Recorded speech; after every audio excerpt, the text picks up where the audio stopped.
It's definitely a step up. Anyone who's been using the Pioneer equipment or Pioneer mixer is going to feel right at home. You know, I play simple records at times, but if I have the facilities of filters, reverb, spirals, you know, noise gates, things like that, and when you are playing peak time, which is, you know, what I mainly do now, I need those functions around me. Everything is generally where it was in the previous iterations, but now it's been expanded. If you would look into a crowd and you would DJ with this new mixer, it's not like everything would feel totally different. One of the things that Pioneer improved on a lot from previous mixers is that the sound quality really has gone above and beyond. I was quite astounded by the sound of this. It sounded like nothing that they'd produced before. It had a great warmth on the bottom end. Bit rates, 24-bit, 96, 48K.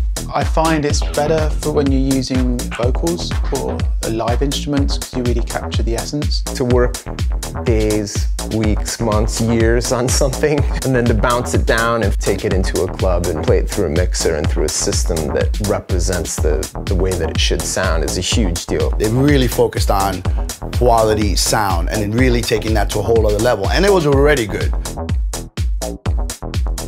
The low end on it is very full, it's very big. The mids are very smooth, the highs are very clear. There's no distortion, there's no filtering on it. It's got a very, very nice sound, a very musical sound. Yeah, the curve of the fader, you know, it's another big thing for me as well. What I was always experiencing with the Pioneer is I put the fader up and it would always hit the wall very, very quickly. I like the curve to be natural and gradual. I've been playing on it earlier and the ranges are now very, very neat and nice and how they should be. On the old mixers, cutting the bass took too much of the mid away. When that happens, it sounds like the DJ's just turning the volume down. Let's say you want to EQ the kick out of a track, you still have the bass, you still have the vocal, the mid-range clarity and the high end is still very, very clear. It definitely sounded a lot better. You know, when I was cutting the bass, there wasn't a loss of energy like there was before. Whenever you're in the mix or using effects, you can tell the processing is getting a beating. And this won't happen anymore. There's twice as much bitrate going on.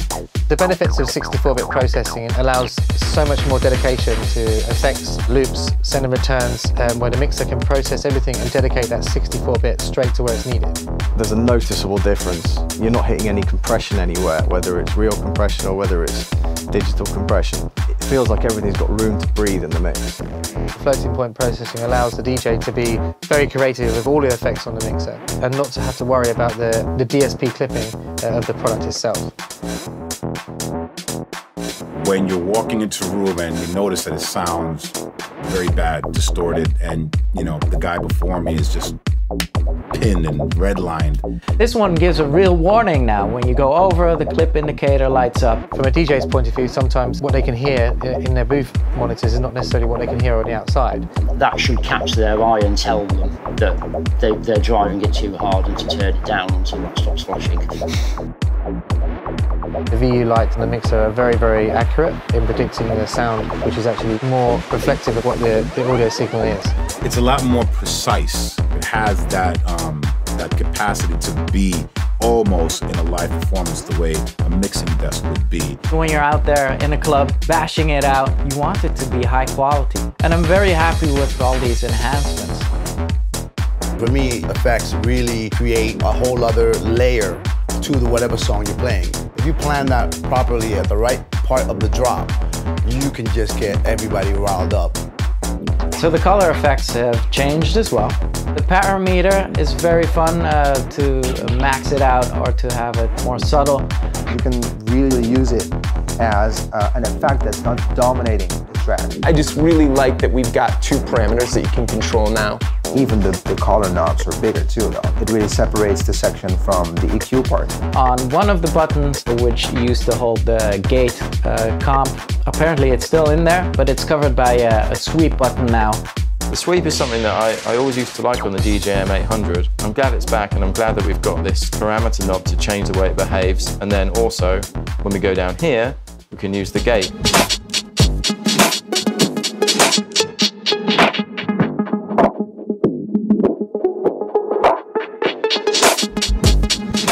My new favorite feature on the color effects is the dub echo to infinity, with maxing out the parameter knob on there.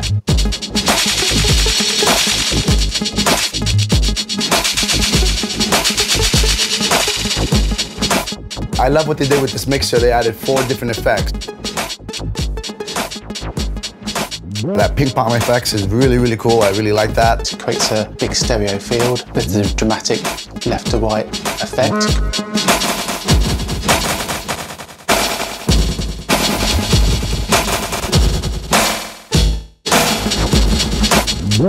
The good old vinyl break effect, and this was my favorite feature on the RMX, and now it's here on the DJM 900 NXS 2.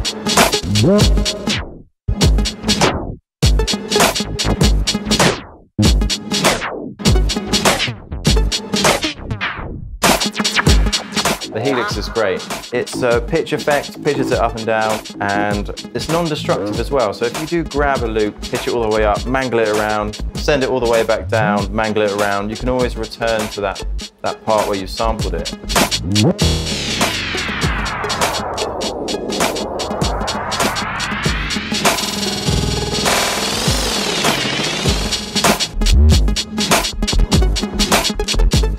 When I saw this, I was like, this cannot be true. This is really like a small EQ that's EQing the effects just like I do in my songs in production. So it means if I want to affect just the mid-range and the highs of a particular track that I'm doing a delay or an echo out, I can just filter out each of the frequencies. So this way you can use the echo without beats kind of bumping into each other.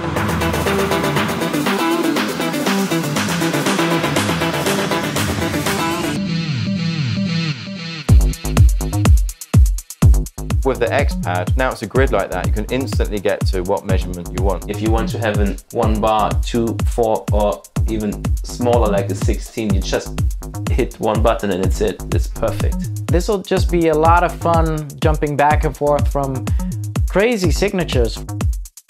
As someone that uses a lot of effects, this beat effects indicator with the blue light is super handy. If I've got something assigned to crossfader B, they're both going to show up, and I can see exactly what I'm doing with my effects routing.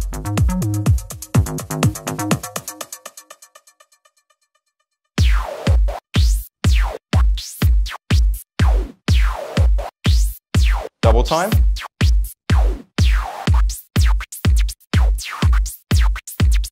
Down another channel, we're going to send it down channel 1. Going to affect it.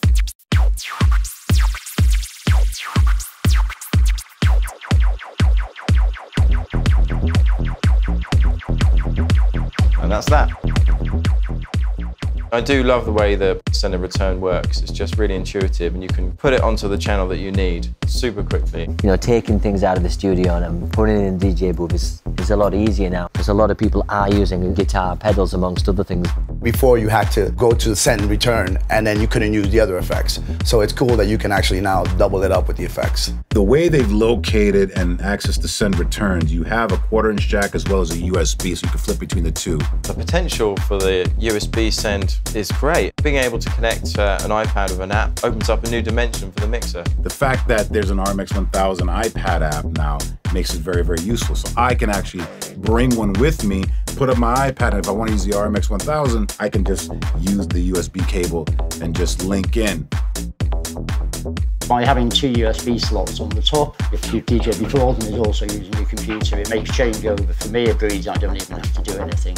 If I'm playing off my laptop, then I haven't got to worry about like quickly playing off the CDJ, that one extra track while he sets all his stuff up. So yeah, just really convenient.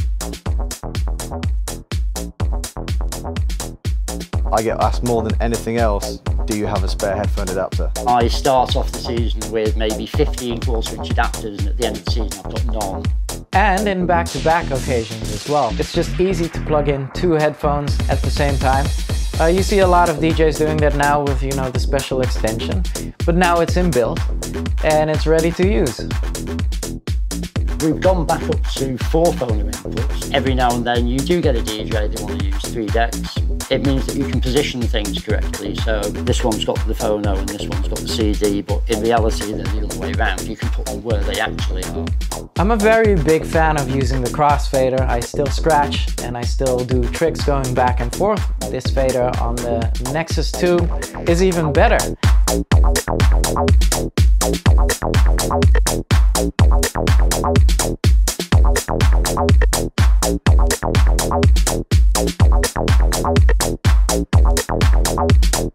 That you don't have to think so much about, okay, where is this button? I want to do this. Now I know I can go straight to that. Okay, I want to get to a quarter-inch delay. Boom, it's right there. I've got the parameter that I can adjust there. And these are the things that allow me to create drama within a set or to create an effect. It's definitely going to change the way I perform, sound-wise and just functionality.